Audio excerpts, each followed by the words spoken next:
Bonjour Mariam. Bonjour Rachel. La presse marocaine nous dit que le passeport marocain va changer. Un passeport qui va changer d'ici le mois prochain, titre Express.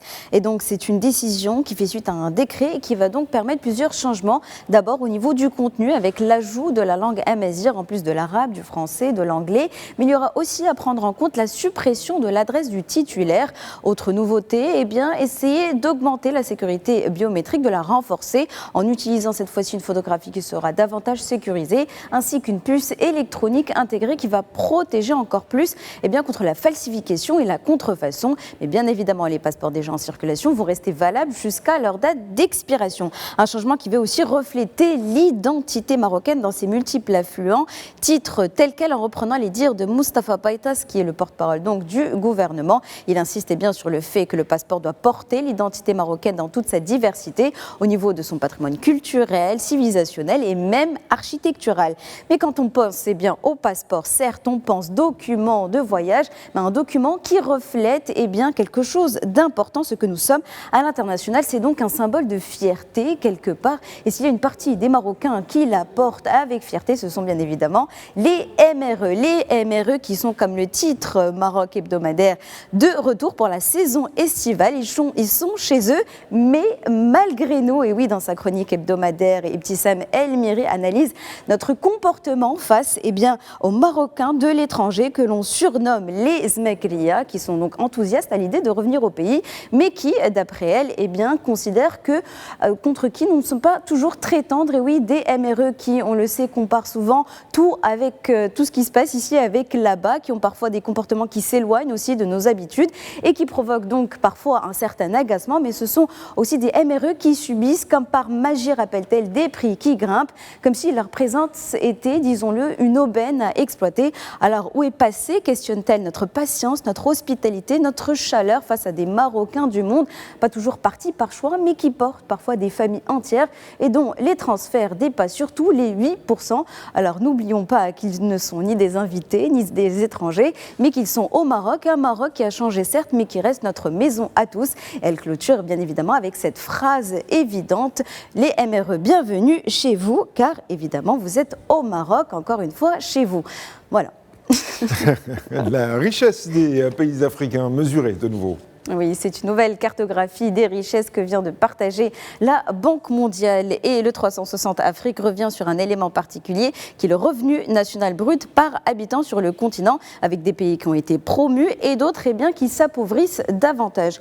Une cartographie qui partage une seule exception, celle du Togo, qui a quitté le groupe des pays à faible revenu. L'idée, c'est donc qu'il puisse rejoindre celui des revenus intermédiaires inférieurs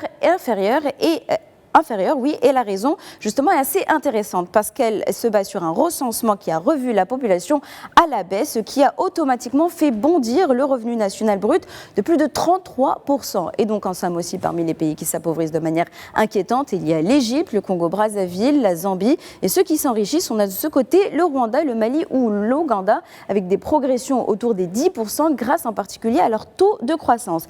Mais si l'on sort cette fois-ci des statistiques, qu'est-ce que cela veut réellement dire en termes de prospérité, en termes de transformation réelle de la vie des populations? Et c'est une tribune signée par le docteur Emmanuel Thierry Koumba dans Gabon Review qui essaie justement d'analyser cette situation. Alors lui, il prend l'exemple évidemment du Gabon qui bénéficie aujourd'hui d'excellents indicateurs macroéconomiques, que ce soit en termes de PIB par habitant, d'urbanisation, que ce soit aussi de connectivité ou encore d'inflation maîtrisée. Et pourtant, il y a ce décalage permanent avec le ressenti, en somme, des populations. Et cause principale, d'après lui, qu'on le retrouve dans beaucoup de pays du continent africain, c'est des chiffres faussés par l'économie de rente. Et oui, il y a beaucoup d'abondance, des exportations de matières premières qui sont couplées parfois à une faible démographie. Et donc, ce sont des chiffres qui, en réalité, ne prennent pas compte, en réalité, du bien-être des populations. Et pourtant, il y a des statistiques qui prennent bien en compte l'être humain. Et d'ailleurs, Burkina 24 revient sur ce classement mondial qui permet aujourd'hui d'affirmer que 6 pays africains sont dans le top 10 des nations les plus solidaires au monde. Et oui, le continent est à la tête de la générosité mondiale. Alors contrairement aux idées reçues, la générosité ne serait pas une affaire de richesse, car selon le World Giving Report 2025, les populations des pays africains consacrent une part plus importante de leurs revenus aux dons que celle des régions les plus riches, 1,6% de leurs revenus contre 0,6% pour les Européens. C'est donc un comportement qui se fonde sur plusieurs facteurs, mais principalement sur des cultures où soutenir ses proches fait partie du quotidien. En somme, on parle de richesse, mais il faut surtout essayer de comprendre quel est son impact en revoyant des modèles statistiques qui devraient être repensés et surtout humanisés. On parle beaucoup du mondial de football, mais la presse nous dit que le e-sport a aussi sa Coupe du Monde. Oui, il y a une autre Coupe du Monde qui se joue actuellement au-delà du football, vous l'avez bien dit, et c'est celle du gaming, des jeux vidéo. Ouest France revient même sur ces chiffres qui sont assez intéressants par rapport à cette compétition de e-sport. C'est la 3e édition qui s'est ouverte donc à Paris, mais elle est entièrement financée par l'Arabie Saoudite et elle va durer jusqu'au 23 août. Et donc au total, comme le précise l'article, ce sont plus de 2000 joueurs. Le gagnant aura même une promesse de gain qui va atteindre les 75 millions de dollars. Une compétition aussi dans laquelle des joueurs du continent participent, mais pourront-ils rivaliser avec les meilleurs joueurs au monde? C'est la question que se pose également TV5 Monde, car certes ils sont minoritaires, mais l'article précise quand même que le marché africain du gaming pèse aujourd'hui plus de 1,8 milliard de dollars de revenus et 90% sont liés aux jeux mobiles avec une croissance sur le continent qui dépasse les moyennes mondiales. Mais les défis sont encore grands, précise l'article. Difficultés liées au paiement, accès limité au financement, infrastructures disparates. De nombreux défis subsistent à l'expansion du marché en Afrique, un secteur qui doit donc se structurer pour défier les géants mondiaux. Des géants mondiaux tout de même, qui connaissent certaines difficultés. Et oui, parce que les habitudes de jeu changent. La RTBF revient sur une question importante que l'on se pose aujourd'hui dans ce secteur-là et qui concerne la vente de Xbox. Et oui, Xbox qui ne trouve pas pour l'instant d'acheteurs. Pourquoi? Parce qu'il y a un blocage notable.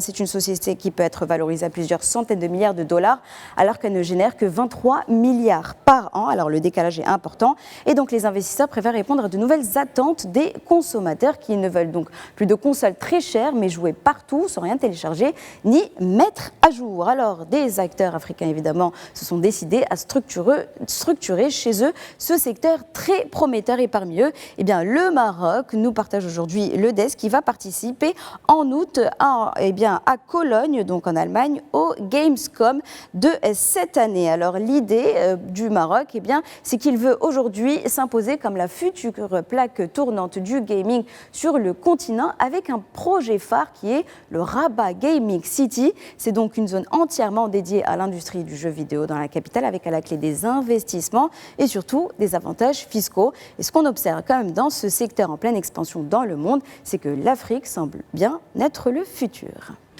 Nous sommes aujourd'hui le lundi 13 juillet 2026. Quel autre 13 juillet peut-on retenir dans l'histoire? Alors, je vais vous raconter aujourd'hui l'histoire d'un écrivain dont les livres ont souvent défié le pouvoir. Nous sommes le 13 juin 1934 et ce jour-là naît l'écrivain nigérian Wole Soyinka. Très tôt, il se passionne pour le théâtre et après des études au Nigeria puis au Royaume-Uni, il construit une œuvre où se rencontrent les tragédies occidentales et les mythes Yoruba, son peuple d'origine. Mais chez Soyinka, la littérature devient très rapidement une arme intellectuelle. En pleine guerre du Biafra, il appelle au dialogue entre les deux camps. Son engagement lui vaut d'être également arrêté en 1967 et emprisonné pendant près de 2 ans dans les années 90 également. Il est de nouveau contraint à l'exil après avoir été condamné à mort par contumace par le régime militaire nigérian. Et en 1986, surtout date à retenir, il entre dans l'histoire en devenant le premier écrivain africain à recevoir le prix Nobel de littérature.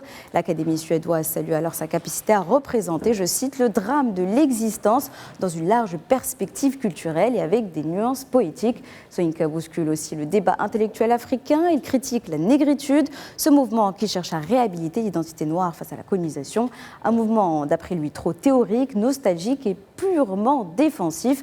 Et sa réponse face à cela est devenue célèbre, un tigre ne proclame pas sa tigritude, il saute sur sa proie. Autrement dit, l'identité ne se proclame pas, pas, elle se construit par les actes. En somme, un engagement littéraire qui a fait également de lui, en 2024, le fait qu'il soit célébré pour ses 90 ans à l'Académie du Royaume du Maroc, qui va lui rendre hommage sous le thème saluant l'ensemble de son parcours. Le 13 juillet 1934 naît donc Wole Soyinka, un de ces écrivains qui font plus que raconter le monde, mais qui consacrent surtout leur vie à essayer de le transformer. Merci beaucoup à Mariam Kokaina. C'était la revue de presse.